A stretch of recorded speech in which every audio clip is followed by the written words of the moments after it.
आहे गोदावरी प्रकल्पावर त्या नांदेडचं डॅम आहे. त्या डॅमवर बांधण्यासाठी तर हा प्रोजेक्ट पाहिजे, जेणेकरून हा आपला नांदेडचा जवळपासचा एरिया आहे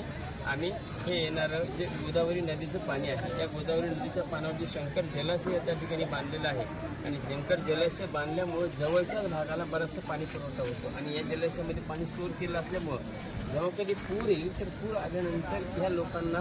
ही फक्त इन्फॉर्मेशन ऑन दी स्पॉट मिळते आणि फ्लोडने काय होतं, हा एरिया फ्लोड एरिया समोरचा एरिया फ्लोड होतो. जेणेकरून हाच आपण काय केलं, या ठिकाणी जे पाणी स्टोअर केलं हे पाणी इकडल्या मन्याड नदीद्वारे किंवा मन्याड धरणे तिकडल्या साईडला जरी घेऊन गेलं, कंधार लोहा या साईडला घेऊन गेलं तर हा जो काही अनइरिगेटेड एरिया आहे हा इरिगेटेड एरिया होऊ शकतो मदत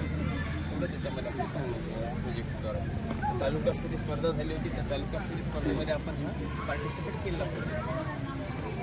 आणि हे जे पाणी येणार आहे या पाण्यावर बरेचसं आपण वीज निर्मिती करू शकतो.